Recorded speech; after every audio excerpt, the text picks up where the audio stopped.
Hello dear student, welcome back to my YouTube channel.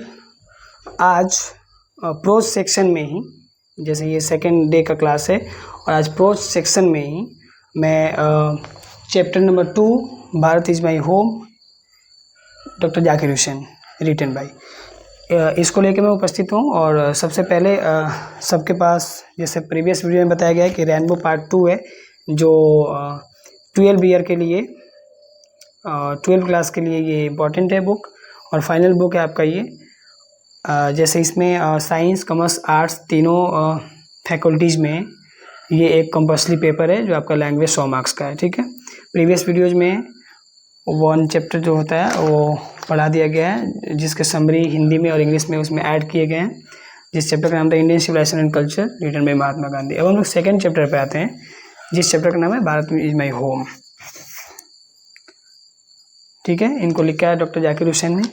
अब थोड़ा सा डॉक्टर जाकिर हुसैन का ऑटोबायोग्राफी जान लेते हैं, जो हमारे चैप्टर शुरू होने से पहले सब में दे रहा है। इसको जानने के बाद हम भारत होम के बारे में समरी देख लेंगे, फिर आपको इंक्लूडिंग रिटन समरी जो होता है वो मिल जाएगा इंग्लिश में, इसका हिंदी स्टोरी समझ लेंगे। ऐसे आप प्रिपरेशन के लिए आगे बढ़ते रहेंगे। तो देर न करते हुए हम शुरू करते हैं। डॉक्टर जाकिर हुसैन के लिए कह रहे हैं। Doctor Zakir Hussain 1897 to 1969, born in Hyderabad, was one of the greatest freedom fighter as well as the eminent educationist। Doctor Zakir Hussain का जन्म जो हुआ था 1897 में हुआ था और इनकी जो मृत्यु हुई थी 1969 में हुई थी। ये हैदराबाद में जन्म हुआ था इनका, और ये एक ग्रेट फ्रीडम फाइटर के रूप में भी विख्यात हैं, स्वतंत्रता सेनानी, और इन्होंने एक शिक्षाविद के रूप में भी काम किया। Doctor Hussain became the president of India in 1967। इतना ही नहीं, डॉक्टर जाकिर हुसैन ने 1967 में भारत का प्रेसिडेंट बने। Earlier he had served as the governor of Bihar. उसके थोड़े दिन के बाद ही 1967 के बाद इन्होंने बिहार के गवर्नर के पद पे, यानी बिहार राज्य के राज्यपाल के रूप में काम किया। Bharat is my home is an extract from the speech he gave in 1967 after taking a oath of president. और ये भारत इज माई होम जो है, इनका एक स्टेटमेंट है, स्पीच है, जो इन्होंने प्रेसिडेंट का जब शपथ लिया था, राष्ट्रपति का शपथ लिया था 1967 में, तब का ये है। In his first speech as the president of India, doctor Zakir Hussain placed himself to the service of the totalities India's culture. और अपने इन्होंने स्पीच में, जो इन्होंने 1967 का स्पीच दिया था और भारत को अपना घर बताया था, भारत इज माई होम इनका स्टेटमेंट और स्पीच था, इसमें इन्होंने अपने आप को पूरा सर्विस, टोटल सर्विस भारत को और भारत के कल्चर के लिए देने के लिए समर्पित था, ऐसा इन्होंने कहा था। अब इसमें इन्होंने बताया कि I must confess that I am overwhelmed by the trust my people have placed in by my electing me to the highest official in the land. इस भूमि पर, इस ज़मीन के लिए, भारत की इस ज़मीन पर भारत के लोगों ने मुझे सबसे बड़े पद पे बिठाया, इसके लिए बहुत ही शुक्रगुजार हैं, धन्यवाद करते हैं। और doctor Radhakrishnan bought to the presidency at a mental equipment, a degree of erudition and wealth of experience is rare to be the found anywhere during a lifetime devoted of the pursuit of knowledge and truth। सच्चाई पे और जानकारी पे इन्होंने doctor Radha Krishnan को mention किया है, और इनके पहले डॉक्टर सर्वपल्ली राधाकृष्णन का भी ये पद रहा है। तो दोनों जब प्रेसिडेंट के पद से होके गुजर रहे हैं, तो दोनों एक दूसरे के तारीफ़ें और दोनों ने एक दूसरे के कामों को सराहा भी है और एक दूसरे का सपोर्ट भी किया है। During lifetime devoted, explain Indian philosophical thought at the oneness of all the spiritual values। जितने भी spiritual values है, जो हार्ट से निकलने वाले, जो अपने जो पास के लोग, जो हृदय से एकदम लगे हुए लोग, भारत के लोगों से इतना प्रेम, इस तरह की इन्होंने स्पीच को दी है। He has never lost to the faith in the essential humanity of man and himself had never accused to the champion the right of all men to live in dignity with the justice। ये किसी के साथ मतलब justice के साथ, न्याय के साथ खड़े रहते हैं, भारतवासियों को न्याय मिले उसके साथ खड़े रहते हैं।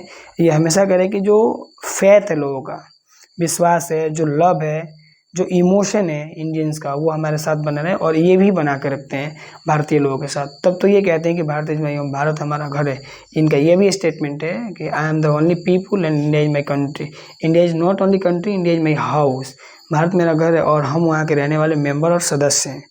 ये बहुत सारे इस चीज़ को एश्योर करते हैं और भारतीय परंपरा सभ्यता जैसे गांधी जी ने बताया उसी तरह ये भी भारतीय परंपरा सभ्यता और कल्चर को बहुत पसंद करते हैं और भारत की मिट्टी इनको पसंद है। और इनके स्टेटमेंट में भी ये कि जब मेरी मृत्यु हो तो मुझे भारत की मिट्टी ही प्राप्त हो। भारत के लोगों से बहुत सारा मुझे लव और स्नेह मिला है। The process of its constant renewal is indeed the process of growth of national culture and national character. जो राष्ट्रीय कल्चर होता है, राष्ट्रीय सभ्यता होता है और जो राष्ट्रीय कैरेक्टर, राष्ट्रीय चरित्र होता है उस पर कभी दाग न लगने पाए, इनका एक बहुत बड़ा स्टेटमेंट है। इन्होंने बताया इस चीज़ को, I therefore pledge myself to the loyalty of our past culture from wherever the it is may have come and by whomsoever it may have been contributed. I pledge myself to the service to the totality of my country's culture. I pledge my to totality of my country, impressive of the religion of language.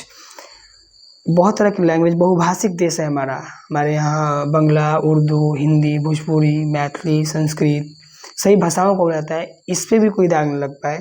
और इसके साथ साथ जो इन्होंने process बताया है लोगों में नेशन के प्रति, राष्ट्र के प्रति प्रेम, राष्ट्र के प्रति समर्पण, राष्ट्र के प्रति त्याग, राष्ट्र के प्रति प्यार, इन सभी चीज़ों को कभी कोई ना भूले और ये सबकी चॉइस हो। और ये चॉइस भी कैसी हो तो हाई अटेम्प्ट पर, एकदम ऊंचे स्तर पे सबकी ये चॉइस हो कि भारत से हम सभी ऐसे जुड़े और ऐसे प्रेम करें।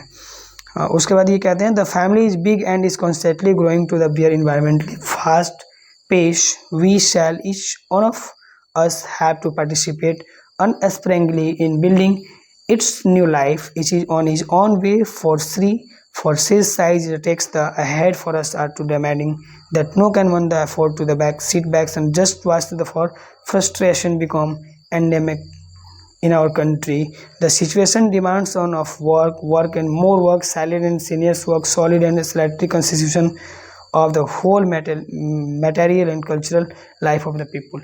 अपने भारत के लोग जितने मेहनती होते हैं, जितने ये काम करते हैं, जितने कारगर होते हैं, जितने काबिल होते हैं, इन सब की तारीफ़ करते हुए इन्होंने अपने फ्रस्ट्रेशन को भी बताया कि अगर कोई फ्रस्ट्रेशन में, कोई परेशानी में, तभी भी वो अपने फैमिली के लिए काम कर पाता है और अपने घर को चला पाता है। बहुत सहन करता है, बहुत मेहनत करता है, बहुत मेहनती होते हैं। और इन सभी चीज़ के साथ साथ जो हमारे काम होते हैं उसकी उसका पूजा होता है। यानी कि काम का जो वर्क इज वर्शिप जो है स्टेटमेंट स्लोगन है, तो काम के लिए पूजा होता है भारतवासियों का। भारतवासी ऐसे ही मेहनती होते हैं। इन सभी चीज़ों का इन्होंने जिक्र किया है और इन्होंने बताया कि काम करें, काम से प्यार करें, अपने रास्ते में आगे बढ़ें। भारत में जो लोग हैं एक दूसरे से मिले जुले, प्रेम करें, ऐसा इन्होंने एक डिग्निटी बनाया है, ऐसा इन्होंने एसेंशियल स्पीच में कहा है। और तभी इन्होंने भारत को अपना घर बताया क्योंकि भारतवासी से बेहद प्रेम मिलता है और ये भी भारतवासी का हर एक सदस्य से बहुत ज़्यादा प्रेम करते हैं। This work as I see it has two aspects. और किसी किसी कामों में ये बताते हैं कि हर एक, जैसे हम लोग जानते हैं कि एक सिक्के के दो पहलू होते हैं। लाइफ में दो चीज़ें कॉमन होती हैं, साइड कह सकते हैं उसको, सुख और दुख, हैप्पीनेस एंड सैडनेस। उसी तरह ये कह रहे हैं कि किसी भी काम का करना या होना, उसमें भला या बुरा दो एस्पेक्ट्स होते हैं। काम अच्छा भी होता है, बुरा भी होता है। या फिर कोई काम अगर अचानक या किसी कारणवश वो गलत हो गया तो जिसमें आपकी सहभागी तो नहीं होती है, आपका मनसा इच्छा नहीं होता है गलत करने का, बट हो जाता है। तो ये टू एस्पेक्ट्स को बताते हैं कि जब हम वर्कर होते हैं या हार्ड लेबर होते हैं, मेहनत कर रहे होते हैं, तो हमारे जो टू एस्पेक्ट्स हैं काम कर रहे होते हैं, एक अच्छाई और बुराई का, ये भी बहुत ज़रूरी होता है। और भारत में इन सभी चीज़ों को देखते हुए सभी सोसाइटीज़ को आगे बढ़ाया जाता है। They are mutually fruitful except for the work. The work is one of selfish follow the urge towards moral development and the free person and under the imposed discipline with the हमारे यहाँ moral values, discipline, नैतिकता वाली जो पाठ हैं वो पढ़ाई जाती हैं। लोगों के बीच में आदरणीय स्वभावों को बताया जाता है। We can neglect the end product only at our peril. This end product cannot sustain if without seeking and excelling. It is bring to about the approximation of the society of who is the privileged to the serve the better, a juster and a more graceful way to life. The individual cannot grow in the full perfection without a corresponding advance of the collective social extensions. Let us resolve to get wholeheartedly engage this work two aspects of work, individual and social। और इन्होंने दो तरह के aspects जो हैं काम के, उनको दो भागों में बांट के कैसे बताया कि जो दो एस्पेक्ट्स हैं, दो पहलू हैं, वो क्या है, एक इंडिविजुअल है, एक सोशल है। एक व्यक्तित्व के तौर पे अपना पर्सनली जो हो गया वो, और एक सोशल जो है वो सोशियो कल्चर कहते हैं, जिसको सामाजिक कहते हैं। एक इंसान, एक मनुष्य जब काम करता है अपने समाज में या अपने लाइफ में या अपने लिए जो कुछ भी करता है, तो उसके दो एस्पेक्ट होते हैं। एक उसके काम की जो दिशा होते हैं वो इंडिविजुअल होते हैं, पर्सनली कह सकते हैं, और दूसरा जो होता है वो सोशली होते हैं, सामाजिक होते हैं। तो ये दोनों एस्पेक्ट्स बहुत ही इंपॉर्टेंट है और अपने भारत में इन चीज़ को ध्यान में रख के ही ऐसा काम किया जाता है, वो इनके स्पीच में बताया गया और इसका ये सपोर्ट भी करते हैं। कहते हैं This dual effort will give to the life or state and a special flavor. For the state to us will not be a just organization to power but a moral organization।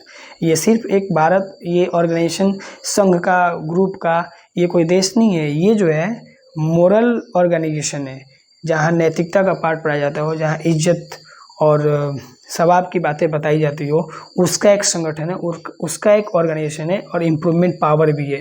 It is a part of national temperament and in heritage from the great leader of our liberation and movement. और ये सभी then किसकी है, इस राष्ट्र की खुशी के लिए न जाने कितने लीडर ने अपने आप को समर्पित किया, अपनी कुर्बानियाँ दी, कितने तरह के मूवमेंट, लड़ाइयाँ में शामिल हुए, तो इन सभी का देन है। जैसे भी इन्होंने टेम्परामेंट में, इन हेरिटेज में नाम भी लिया, Mahatma Gandhi, that power should be use only for moral purpose, the pace of that strong is what will we dedicate our self to work for. Mahatma Gandhi जो पावर जनरेट करते थे अपने ग्रुप पर, मोरल पर्पस के लिए जो ध्यान दिए जाते थे, जो सत्य और अहिंसा के पुजारी माने जाते थे, वो इतने स्ट्रॉन्ग थे कि उनको मतलब किसी तरह के दबाव झेलने या किसी तरह के परेशानियों से किसी तरह का डर नहीं था। वो हमेशा अपने वर्क फॉर यानी काम के लिए जाने जाते थे, इसलिए उनका आज नाम है। लास्ट स्टेंजा में फिनिश करते हुए कहते हैं कि I have full faith in my people that they will bring fourth the everyone request for the satisfactory performance of this deep task.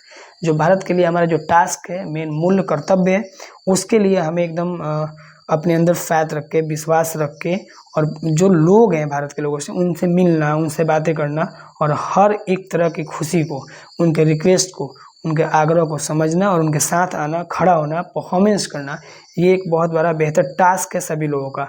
I shall be my privilege to contribute my share to the enhancing enterprise. और ये कहते हैं कि मैं अपने इस पद पर रहते हुए मेरे से जितना कंट्रीब्यूट हो सकता है देश के लिए, देश प्रेम के लिए, देशभक्ति के लिए मैं कर रहा हूँ, और मैं शेयर कर रहा हूँ इनहेंस करने के लिए, लोगों के सामने फैलाने के लिए, कि लोग भी इस तरह के मंच पे आएँ, फैलाएं और एक दूसरे से प्यार करें। ऐसा बना भारत, और इसलिए इन सभी बातों को इंक्लूड करते हुए भारत को मैंने अपना घर माना है, और इसमें जितने भी लोग रहते हैं, चाहे किसी भी जाति, मजहब, धर्म, समुदाय से हो, वो सभी हमारे भाई हैं और भारत के जितने भी लोग हैं हमारे सदस्य हैं। So it's called the chapter name Bharat is my home and all the members of Indian are my brother and sister. This is the statement from the Dr. Zakir Hussain. Thank you. ये दूसरा chapter हम लोग ख़त्म कर चुके हैं, फिर अगले चैप्टर में मिलेंगे हम लोग। हाँ, इसमें इंक्लूडिंग समरी भी मिलेगा आपको, जैसे फर्स्ट चैप्टर में मिला वैसे सेकंड में भी मिलेगा। और जब हम फिर अगले वीडियो में आएंगे तो 3 और 4 का डिस्कशन करेंगे, फिर आपको वहाँ पे हिंदी समरी इस तरह से कहानी मिल जाएगा। और जैसे वीडियोस के लास्ट में पहुंचेंगे आप प्लेलिस्ट में जाएंगे, प्लेलिस्ट में देखेंगे, वहाँ पे आपका रिटन जो हैंड रिटन होता है वो समरी मिल जाएगा इंग्लिश में।